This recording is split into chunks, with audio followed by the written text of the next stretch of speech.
তব কথামৃতম তপ্ত জীবনম কবিভিরীড়িতং কলমশাপহম শ্রবণমঙ্গলং শ্রীমদাততম ভুবি গৃহ্ণন্তি যে ভুরিদা জনা। পঞ্চবিংশ খণ্ড। ঠাকুর শ্রীরামকৃষ্ণ কাশীপুরের বাগানে নরেন্দ্রাদি ভক্ত সঙ্গে। প্রথম পরিচ্ছেদ বুদ্ধদেব ও ঠাকুর শ্রীরামকৃষ্ণ। শ্রীরামকৃষ্ণ ভক্ত সঙ্গে কাশীপুরের বাগানে আছেন আজ শুক্রবার বেলা 5টা, চৈত্র শুক্লা পঞ্চমী, 9 এপ্রিল 1886। নরেন্দ্র, কালী, নিরঞ্জন মাস্টার নিচে বসিয়া কথা কহিতেছেন। নিরঞ্জন মাস্টারের প্রতি: বিদ্যাসাগরের নূতন একটা স্কুল নাকি হবে, নরেনকে এর একটা কর্ম জোগাড় করে। নরেন্দ্র: আর বিদ্যাসাগরের কাছে চাকরি করে কাজ নাই।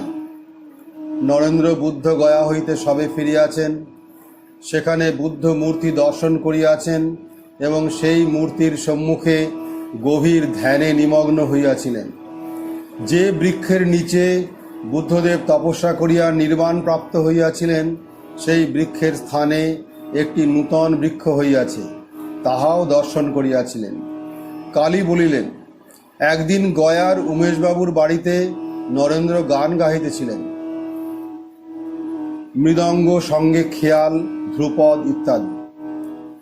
শ্রীরামকৃষ্ণ হলঘরে বসিয়া আছে, বিছানায় বসিয়া। দিন কয়েক, রাত্রি কয়েক দণ্ড হইয়াছে। মণি একাকী পাখা করিতেছেন। লাটু আসিয়া বসিলেন। ঠাকুর মণির প্রতি: একখানি গায়ের চাদর ও একজোড়া চটি জুতা আনবে। মণি: যে আজ্ঞে। ঠাকুর লাটুকে: চাদর 10 আনা ও জুতা সর্বশুদ্ধ কত দাম? লাটু: 1 টাকা 10 আনা। ঠাকুর মণিকে দামের কথা শুনিতে ইঙ্গিত করিলেন। নরেন্দ্র আসিয়া উপবিষ্ট হইলেন। শশী, রাখাল ও আরও 2-1টি ভক্ত আসিয়া বসিলেন। ঠাকুর নরেন্দ্রকে পায়ে হাত বুলাইয়া দিতে বলিতেছেন। ঠাকুর ইঙ্গিত করিয়া নরেন্দ্রকে বলিতেছেন, খেয়েছিস? বুদ্ধদেব কি নাস্তিক? অস্তি নাস্তিক মধ্যের অবস্থা। ঠাকুর মাস্টারের প্রতি সহাস্য: ওখানে অর্থাৎ বুদ্ধগয়ায় গেছিল। মাস্টার নরেন্দ্রের প্রতি: বুদ্ধদেবের কি মত? নরেন্দ্র: তিনি তপস্যার পর কি পেলেন তা মুখে বলতে পারে নাই, তাই সকলে বলে নাস্তিক। ঠাকুর ইঙ্গিত করিয়া: নাস্তিক কেন? নাস্তিক নয়, মুখে বলতে পারেন নাই। বুদ্ধ কি জানো? বোধ স্বরূপকে চিন্তা করে করে তাই হওয়া, বোধ স্বরূপ হওয়া। নরেন্দ্র: আজ্ঞে হ্যাঁ। এদের 3 শ্রেণী আছে, বুদ্ধ, অরহত আর বোধিসত্ত্ব। ঠাকুর: এ তাঁরই খেলা, নূতন একটা লীলা। নাস্তিক কেন হতে যাবে? যেখানে স্বরূপকে বোধ হয় সেখানে অস্তি নাস্তিক মধ্যের অবস্থা। নরেন্দ্র মাস্টারের প্রতি: যে অবস্থায় কন্ট্রাডিকশনস মিট, যে হাইড্রোজেন আর অক্সিজেনে শীতল জল তৈয়ার হয়, সেই হাইড্রোজেন আর অক্সিজেন দিয়ে হাইড্রোজেন ব্লো পাইপ, জ্বলন্ত অত্যুষ্ণ অগ্নিশিখা উৎপন্ন হয়। যে অবস্থায় কর্ম আর কর্মত্যাগ 2 সম্ভবে, অর্থাৎ নিষ্কাম কর্ম।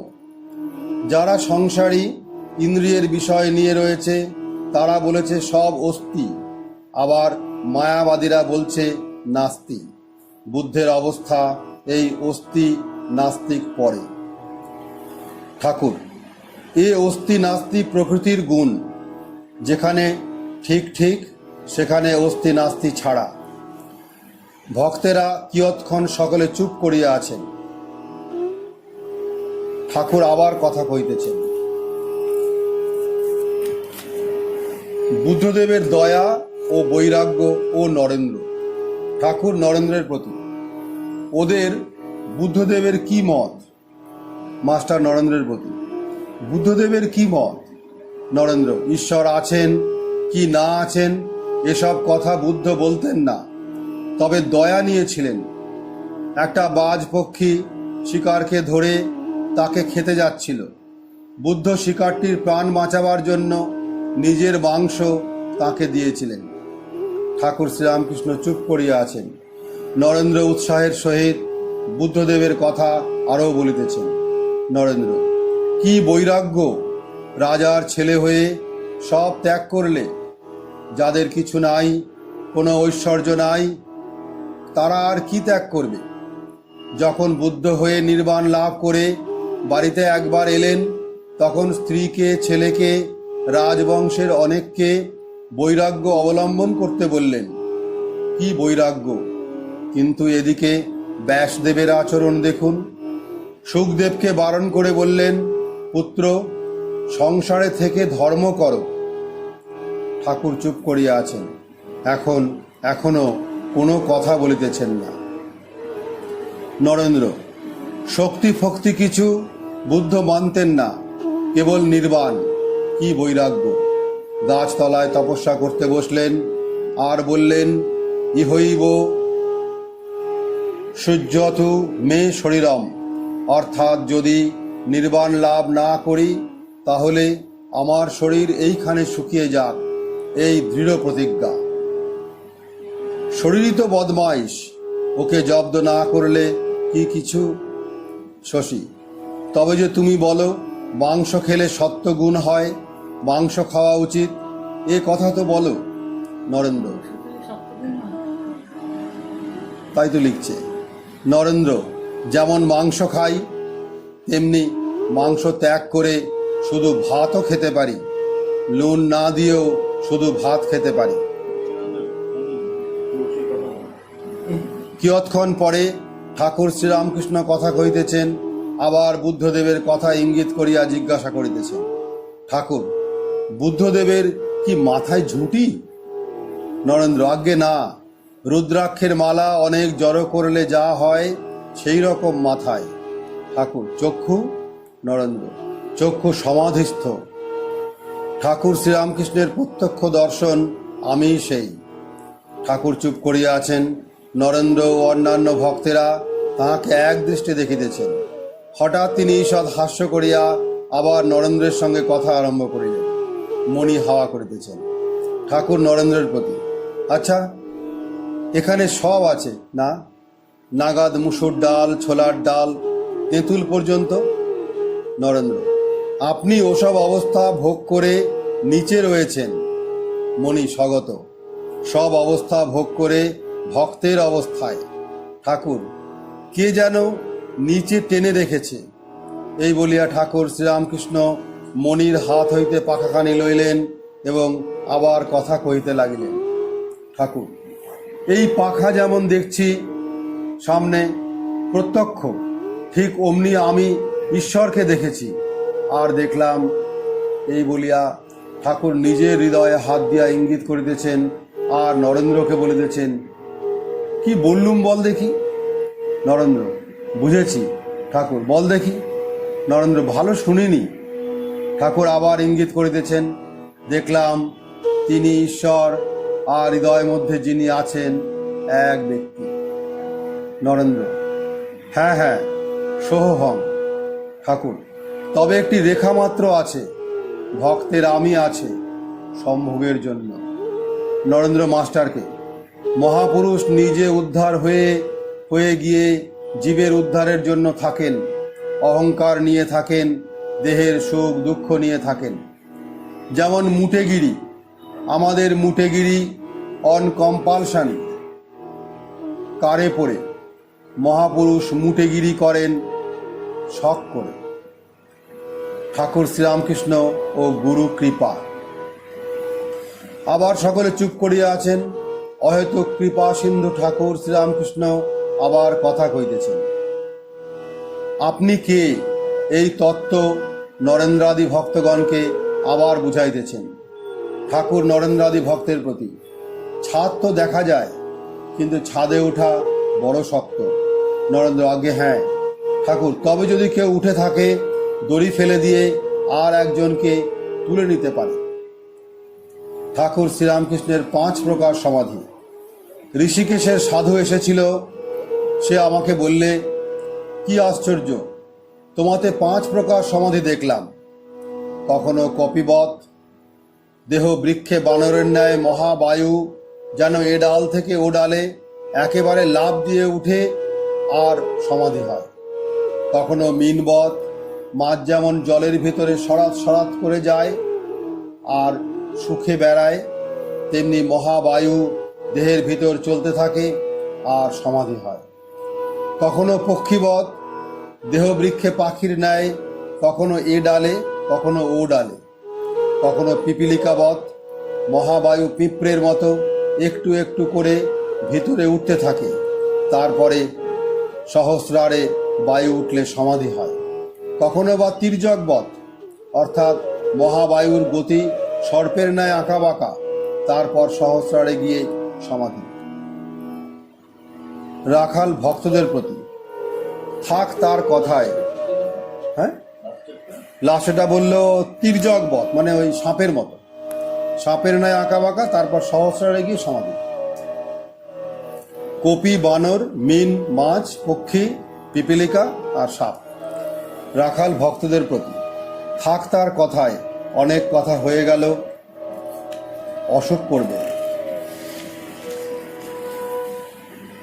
ষড়বিংশ খণ্ড, কাশীপুর বাগানে।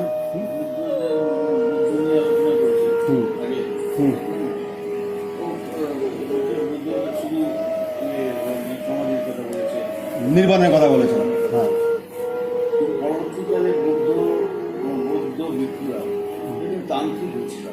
হ্যাঁ, মানে তিব্বতেও কিন্তু খুব তন্ত্র সাধনা চলে।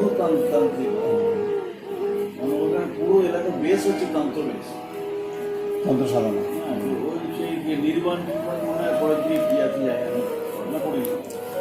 তান্ত্রিক আছে, এটা জানি পুরোপুরিভাবে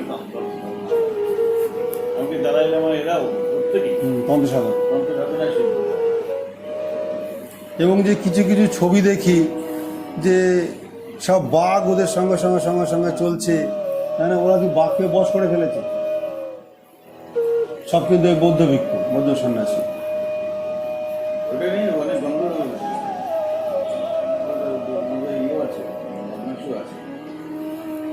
পুরো সাধু দাম। আচ্ছা, বাঘের বাচ্চা যেমন করে সেই বাচ্চা গন্ডগোল আছে। মানে ওদেরকে ওই বাঘের যে স্বাভাবিক প্রবৃত্তি ওটা বোধহয় নষ্ট করে দিয়েছিল। আচ্ছা, কাশীপুর বাগানে সাঙ্গপাঙ্গ সঙ্গে শ্রীরামকৃষ্ণ। প্রথম পরিচ্ছেদ, কাশীপুর বাগানে ভক্ত সঙ্গে। শ্রীরামকৃষ্ণ কাশীপুরের বাগানে সেই উপরের ঘরে শয্যার উপর বসিয়া আছেন। ঘরে শশী ও মণি। ঠাকুর মণিকে ইশারা করিতেছেন পাখা করিতে, তিনি পাখা করিতেছেন। বৈকাল 5টা-6টা, সোমবার চড়ক সংক্রান্তি, বাসন্তী মহাষ্টমী পূজা। চৈত্র শুক্লাষ্টমী 31শে চৈত্র, 12ই এপ্রিল 1886।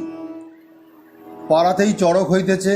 ঠাকুর একজন ভক্তকে চড়কে কিছু কিছু জিনিস কিনিতে পাঠাইয়াছিলেন। ভক্তটি ফিরিয়া আসিয়াছেন। ঠাকুর, কি কি আনলি? ভক্ত, বাতাসা 1 পয়সা, বঁটি 2 পয়সা, হাতা 2 পয়সা। ঠাকুর, ছুরি কই? ভক্ত, 2 পয়সায় দিলে না। ঠাকুর ব্যগ্র হইয়া, যা যা ছুরি আন। মাস্টার নিচে বেড়াইতেছেন। নরেন্দ্র ও তারক কলিকাতা হইতে ফিরিলেন। গিরিশ ঘোষের বাড়ি ও অন্যান্য স্থানে গিয়াছিলেন। তারক, আজ আমরা মাংস টাংস অনেক খেলুম। নরেন্দ্র, আজ মন অনেকটা নেমে গেছে, তপস্যা লাগাও। মাস্টারের প্রতি, কি স্লেভারি, দাসত্ব, অফ বডি অফ মাইন্ড। শরীরের দাসত্ব, মনের দাসত্ব, ঠিক যেন মুটের অবস্থা। শরীর মন যেন আমার নয়, আর কারু। সন্ধ্যা হইয়াছে। উপরের ঘরে ও অন্যান্য স্থানে আলো জ্বালা হইল। ঠাকুর বিছানায় উত্তরাশ্ব হইয়া বসিয়া আছেন, জগন্মাতার চিন্তা করিতেছেন। কিয়ৎক্ষণ পরে ফকির ঠাকুরের সম্মুখে অপরাধ ভঞ্জন স্তব পাঠ করিতেছেন। ফকির বলরামের পুরোহিত বংশীয়। প্রাগ দেহস্থ যদাসং তব চরণযুগং নাশ্রিত নার্চিতোহং তেনাহং দুঃখ ববৈর গর্জঠর জননর জৈর্বাধ্য মান গরিষ্ঠই সীতা জন্মান্তরে ন পুনরিহ ভবিতাক্য শ্রয় কাপি সেবা ক্ষন্তব্য মেহ পরাধ প্রকটিত বদনে কামরূপে করালে ইত্যাদি। ঘরে শশী, মণি আরও দু একটি ভক্ত আছেন। স্তব পাঠ সমাপ্ত হইল। ঠাকুর ইশারা করিয়া তাহাকে বলিতেছেন, একটি পাথর বাটি আনবে। এই বলিয়া পাথর বাটির গঠন অঙ্গুলি দিয়া আঁকিয়া দেখাইলেন। এক পো, অত দুধ ধরবে, সাদা পাথর। মণি আজ্ঞে হ্যাঁ। ঠাকুর, আর সব বাটিতে ঝোল খেতে আষ্টে লাগে। দ্বিতীয় পরিচ্ছেদ। ঈশ্বর কোটির কি কর্মফল প্রারব্ধ আছে? যোগবাশিষ্ঠ। পরদিন মঙ্গলবার, রামনবমী, পয়লা বৈশাখ, 13ই এপ্রিল 1886 খ্রিস্টাব্দ। প্রাতঃকাল ঠাকুর শ্রীরামকৃষ্ণ উপরের ঘরে শয্যায় বসিয়া আছেন। বেলা 8টা-9টা হইবে। মণি রাত্রে ছিলেন। প্রাতে গঙ্গা স্নান করিয়া আসিয়া ঠাকুরকে প্রণাম করিতেছেন। রামদত্ত সকালে আসিয়াছেন ও প্রণাম করিয়া উপবেশন করিলেন। রাম ফুলের মালা আনিয়াছেন ও ঠাকুরকে নিবেদন করিলেন। ভক্তেরা অনেকেই নিচে বসিয়া আছেন। দুই একজন ঠাকুরের ঘরে আছেন। রাম ঠাকুরের সহিত কথা কইতেছেন। ঠাকুর রামের প্রতি, কিরকম দেখছ? রাম, আপনার সবই আছে, এখনই রোগের সব কথা বলুন। ঠাকুর ঈষৎ হাস্য করিলেন ও সংকেত করিয়া রামকেই জিজ্ঞাসা করিতেছেন, রোগের কথাও উঠবে? ঠাকুরের চটি জুতা আছে, পায়ে লাগে। ডাক্তার রাজেন্দ্র দত্ত মাপ দিয়া দিতে বলিয়াছেন, তিনি ফরমাস দিয়া আনিবেন। ঠাকুরের পায়ের মাপ লওয়া হইল। এই পাদুকা এখন বেলুর মঠে পূজা হয়। ওই পাদুকা শ্রীরামকৃষ্ণ মণিকে সংকেত করিতেছেন, ওই পাথর বাটি। মণি তৎক্ষণাৎ উঠিয়া দাঁড়াইলেন, কলিকাতায় পাথর বাটি আনিতে যাইবেন। ঠাকুর বলিতেছেন, থাক থাক এখন। মণি আজ্ঞে না, এরা সব যাচ্ছেন, এই সঙ্গেই যাই। মণি নূতন বাজারের জোড়াসাঁকোর চৌমাথায় একটি দোকান হইতে একটি সাদা পাথর বাটি কিনিলেন। বেলা দ্বিপ্রহর হইয়াছে। এমন সময় কাশীপুরে ফিরিয়া আসিলেন ও ঠাকুরের কাছে আসিয়া প্রণাম করিয়া বাটিটি রাখিলেন। ঠাকুর সাদা বাটিটি হাতে করিয়া দেখিতেছেন। ডাক্তার রাজেন্দ্র দত্ত, গীতা হস্তে শ্রীনাথ ডাক্তার, শ্রীযুক্ত রাখাল হালদার আরও কয়েকজন আসিয়া উপস্থিত হইলেন। ঘরে রাখাল, শশী, ছোট নরেন প্রভৃতি ভক্তেরা আছেন। ডাক্তারেরা ঠাকুরের পীড়া সম্বন্ধে সমস্ত সংবাদ লইলেন। শ্রীনাথ ডাক্তার বন্ধুদের প্রতি, সকলেই প্রকৃতির অধীন, কর্মফল কেউ এড়াতে পারে না, প্রারব্ধ। ঠাকুর, কেন? তার নাম করলে, তাকে চিন্তা করলে, তার শরণাগত হলে। শ্রীনাথ, আজ্ঞে, প্রারব্ধ কোথা যাবে? পূর্বজন্মের কর্ম। ঠাকুর, খানিকটা কর্মফল ভোগ হয়, কিন্তু তার নামের গুণে অনেক কর্মপাশ কেটে যায়। একজন পূর্বজন্মের কর্মের দরুন 7 জন্ম কানা হতো, কিন্তু সে গঙ্গা স্নান করলে গঙ্গা স্নানে মুক্তি হয়। সে ব্যক্তির চক্ষু যেমন কানা সেই রকম রইল, কিন্তু তার যে 6 জন্ম সেটা হলো না। শ্রীনাথ, আগে শাস্ত্রে তো আছে কর্মফল কারুরই এড়াবার জো নাই। শ্রীনাথ ডাক্তার তর্ক করিতে উদ্যত। ঠাকুর মণির প্রতি, বলো না, ঈশ্বর কোটির আর জীব কোটির অনেক তফাৎ। ঈশ্বর কোটির অপরাধ হয় না, বলো না। মণি চুপ করিয়া আছেন। মণি রাখালকে বলিতেছেন, তুমি বলো। কিয়ৎক্ষণ পরে ডাক্তারেরা চলিয়া গেলেন। ঠাকুর শ্রীযুক্ত রাখাল হালদারের সহিত কথা কহিতেছেন।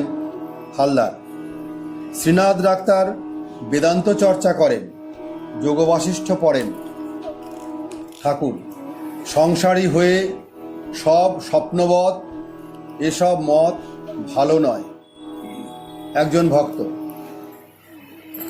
কালিদাস বলে সেই লোকটি, তিনিও বেদান্ত চর্চা করেন, কিন্তু মকদ্দমা করে সর্বশান্ত।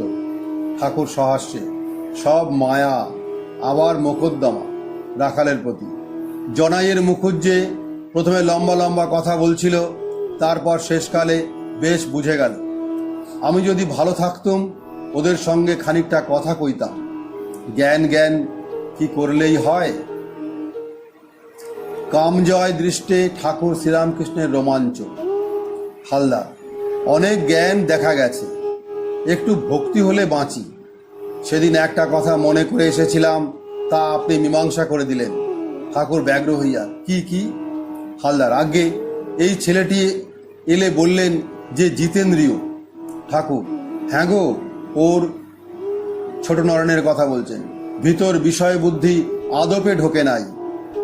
ও বলে কাম কাকে বলে তা জানি না। মনিরপতি: হাত দিয়ে দেখো, আমার রোমাঞ্চ হচ্ছে। কাম নাই, এই শুদ্ধ অবস্থা মনে করিয়া ঠাকুরের রোমাঞ্চ হইতেছে।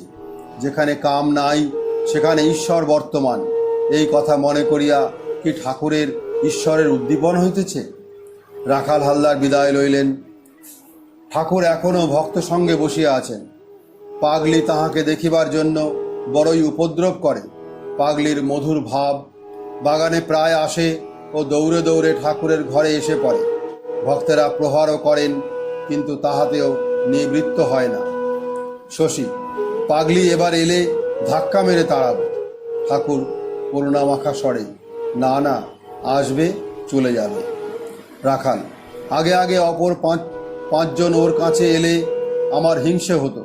তারপর উনি কৃপা করে আমায় জানিয়ে দিয়েছেন মদগুরু শ্রী জগৎগুরু। উনি কি কেবল আমাদের জন্য এসেছেন? শশী: তা নয় বটে, কিন্তু অসুখের সময় কেন আর ওরকম উপদ্রব? রাখাল: উপদ্রব সব্বাই করে। সকলে কি খাঁটি হয়ে ওর কাছে এসেছে? ওকে আমরা কষ্ট দিই নাই? নরেন্দ্র টরেন্দ্র আগে কিরকম ছিল, কত তর্ক করত। শশী: নরেন্দ্র যা মুখে বলতো কাজেও তা করত। রাখাল: ডাক্তার সরকার কত কি ওকে বলেছে, ধরতে গেলে কেহই নির্দোষ নয়। ঠাকুর রাখালের প্রতি সস্নেহে: কিছু খাবি? রাখাল: না, খাবো এখন। ঠাকুর মণিকে সংকেত করিতেছেন, তুমি আজ এখানে খাবে? রাখাল: খান না। উনি বলছেন। ঠাকুর পঞ্চম বর্ষীয় বালকের ন্যায় দিগম্বর হইয়া ভক্ত সঙ্গে বসিয়া আছেন। এমন সময় পাগলি সিঁড়ি দিয়া উঠিয়া ঘরের দরজার কাছে দাঁড়াইয়াছে। মণি শশীকে আস্তে আস্তে: নমস্কার করে যেতে বলো, কিছু বলে কাজ নাই। শশী পাগলিকে নামাইয়া দিল। আজ নববর্ষারম্ভ।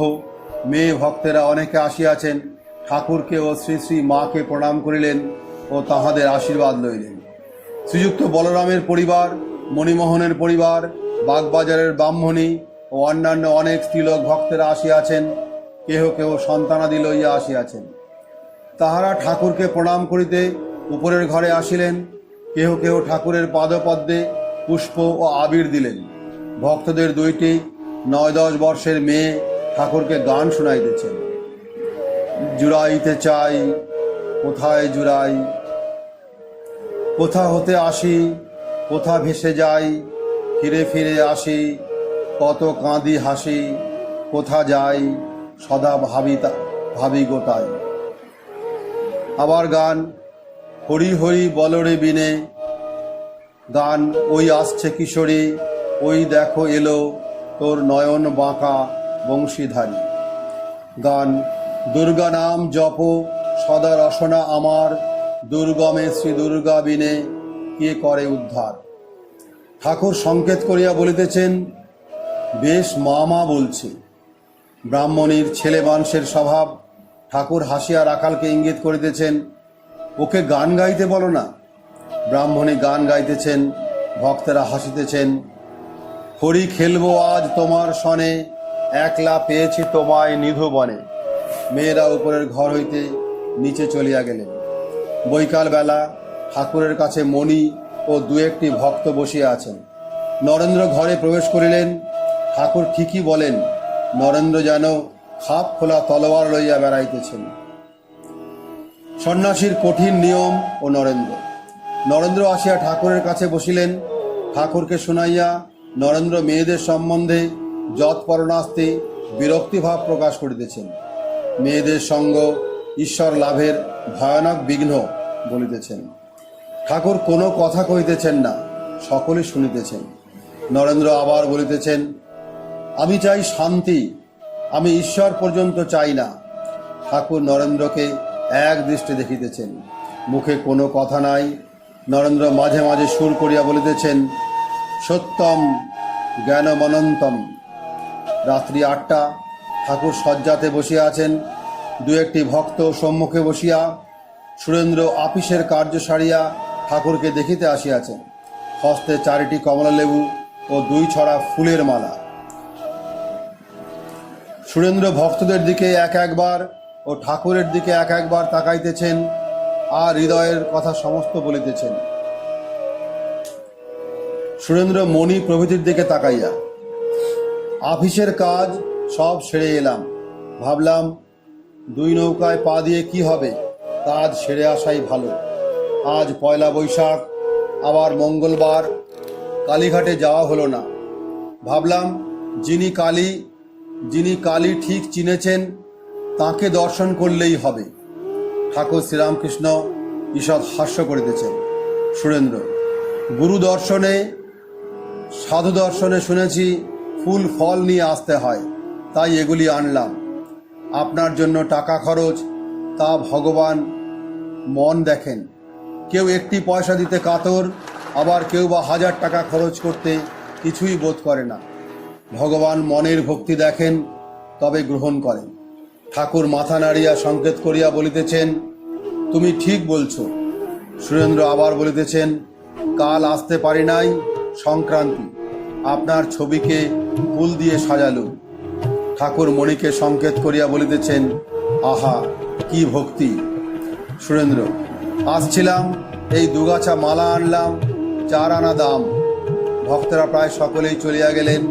ঠাকুর মণিকে পায়ে হাত বুলাইতে দিতে বলিতেছেন ও হাওয়া করিতে বলিতেছেন।